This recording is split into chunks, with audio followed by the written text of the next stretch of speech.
या बुलेटिनची सुरुवात करूयात एका महत्त्वाच्या आणि मोठ्या बातमीनं। राष्ट्रवादी काँग्रेसच्या बैठकीमध्ये उपमुख्यमंत्री अजित पवारांनी कार्यकर्त्यांना धनंजय मुंडेंचं उदाहरण देत परावलंबी न होता स्वावलंबी होण्याचा कानमंत्र दिला।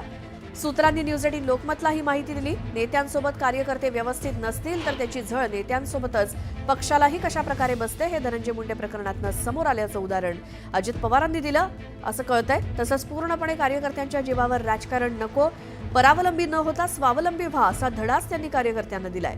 दुसरीकडे धनंजय मुंडे हे पूर्णपणे कशा प्रकारे वाल्मिक करारावर अवलंबून होते आणि शेवटी त्याचा फटका पक्षाला कशा प्रकारे बसला या संदर्भात अजित पवारांनी कार्यकर्त्यांना मार्गदर्शन केल्याची माहिती सुद्धा सूत्रांकडून मिळाली आहे। दरम्यान आगामी स्थानिक स्वराज्य संस्थांच्या निवडणुकीत आपल्या आजूबाजूला कोणते कार्यकर्ते आहेत याची माहिती घेण्याच्या सूचनाही अजित पवारांनी बैठकीत कार्यकर्त्यांना दिल्याची माहिती वरिष्ठ सूत्रांकडून मिळाली आहे।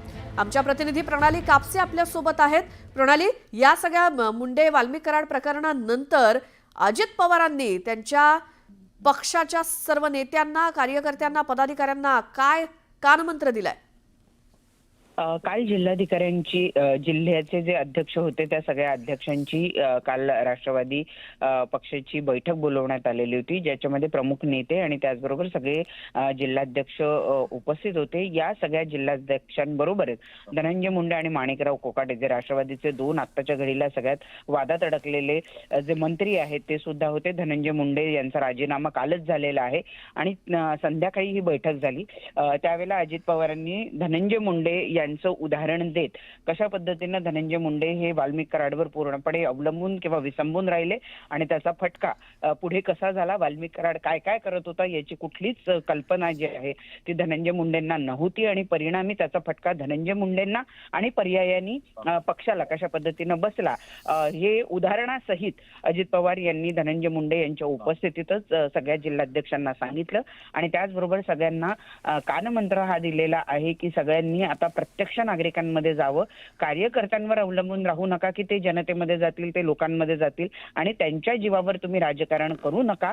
स्वतः मैदानात उतरा आणि लोकांशी संपर्क ठेवा। स्थानिक स्वराज्य संस्थांच्या निवडणुका जवळ आहेत, त्यावेळेला आपल्या आपल्या कार्यकर्त्यांची मोठ आपल्या आपल्या लोकांमार्फत तुम्ही जनतेमध्ये जा आणि त्यांच्याशी प्रत्यक्ष संवाद साधा, असं काल अजित पवार यांनी त्यांच्या सगळ्या जिल्हाध्यक्षांना खडसावून सांगितलं। बिलकुल प्रणाली, धन्यवाद या माहितीसाठी। सुरुवातीला एक सविस्तर बातमी बघूयात। संतोष देशमुखांचे निर्घृण हत्येचे फोटो समोर आल्यानंतर संतापाची लाट उसळली आहे आणि त्यानंतर धनंजय मुंडेंनी राजीनामा दिला। एनसीपीच्या नेत्यांनी नैतिकतेवरून राजीनामा दिल्याचं सांगितलंय, तर धनंजय मुंडेंनी तब्येतीचं कारण देत राजीनामा दिल्याचं म्हटलंय आणि याच मुद्द्यावरून विरोधकांनी धनंजय मुंडेंवर जोरदार घणाघात केला। धनंजय मुंडेंचा अखेर राजीनामा।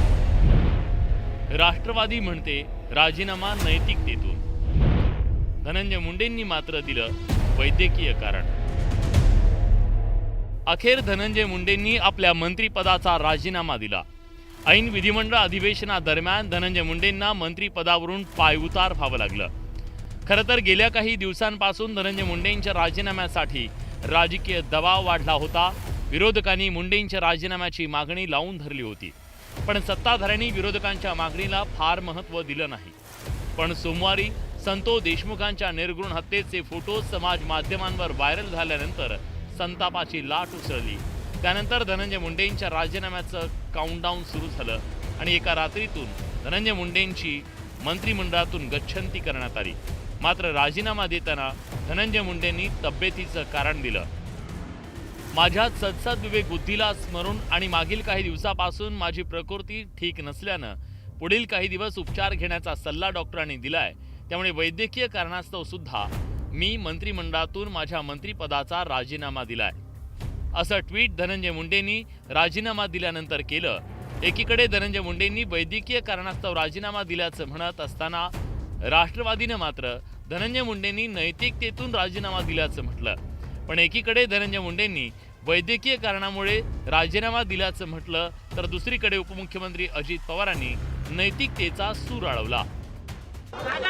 त्यांनी नैतिकतेवर राजीनामा दिलेला आहे, त्यांनी नैतिकतेवर राजीनामा दिलेला आहे। आता याच्यामध्ये धनंजय मुंडेचा किती संबंध आहे, पण ते काही का असेल ना, त्यांच्यावर होणारे जे आरोप पाहून त्यांनी स्वतःहून नैतिकतेला धरून तो राजीनामा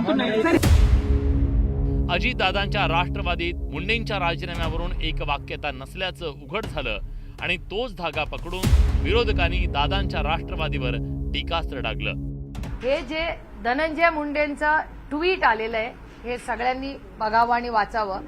त्याच्यात नैतिकताचा न पण त्याच्यात नाहीये. त्याच्यामुळे याचं आय सीक क्लॅरिफिकेशन की नैतिकता म्हणून हा राजीनामा दिलाय का स्वतःच्या तब्येतीमुळे दिलाय. ही विसंगती त्यांच्या मोठ्या नेत्यांच्या आणि ज्या व्यक्तींनी राजीनामा दिलाय त्याच्यात आपल्याला दिसते. सामाजिक कार्यकर्त्या अंजली दमानी यांनी राजीनाम्याच्या कारणावरून धनंजय मुंडेंवर हल्लाबोल केलाय. त्यांच्या सो कॉल्ड सत्सद विवेक बुद्धीला म्हणून ते सांगतायत की त्यांची तब्येत ठीक नाही, डॉक्टरांनी सल्ला दिला. मग काल तुम्ही काय फेरफटका मारायला आला होतात तिकडे अधिवेशनात? काल तर तुम्ही ठणठणीत दिसत होतात. सगळ्यांची गप्पा टप्प्या भेटी गाठी सगळं झालं आणि तुम्हाला डॉक्टरांनी का रात्रीच सल्ला दिला? अरे तुम्हाला लाज नाही आहे. गेल्या काही दिवसांपासून धनंजय मुंडेंच्या राजीनाम्याची मागणी विरोधकांनी लावून धरली. त्यामुळे अजित पवारही काहीसे बॅकफूटवर आले होते. अजित पवारांनी सिंचन घोटाळ्याचे आरोप झाल्यानंतर नैतिकतेच्या आधारावरून आपण राजीनामा दिल्याची आठवण करून दिली आणि धनंजय मुंडेंनी नैतिकतेच्या आधारावर निर्णय घेण्याचा सल्ला दिला. 2010च्या का 11च्या दरम्यान तुमच्यावर सिंचनाच्या बद्दलचे जे आरोप झाले त्यावेळेस तुम्ही स्वतः राजीनामा दिला. जो तो स्वतःचा निर्णय. त्यावेळेस माझ्या सद्विवेक बुद्धीला मला ते पटलं नाही, कारण मी अतिशय स्वच्छ पद्धतीने काम केलेलं होतं. विलासरावांनी देखील असंच धाडस दाखवून राजीनामा दिला होता.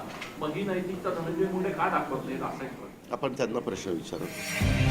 धनंजय मुंडे यांनी राजीनामा देताना दिलेलं कारण आणि त्यांच्या पक्षाच्या नेत्यांनी केलेला दावा यात एक वाक्यता नसल्यानं नव्या राजकीय वादाला तोंड फुटलंय. पण ज्या निर्घृणपणे संतोष देशमुखांची हत्या झाली, मारहाणीचे फोटो अंगाचा थरकाप उडवणारे आहेत. धनंजय मुंडेंचा निकटवर्तीय वाल्मिक कराडच्या हस्तकांनी देशमुखांची हत्या केली.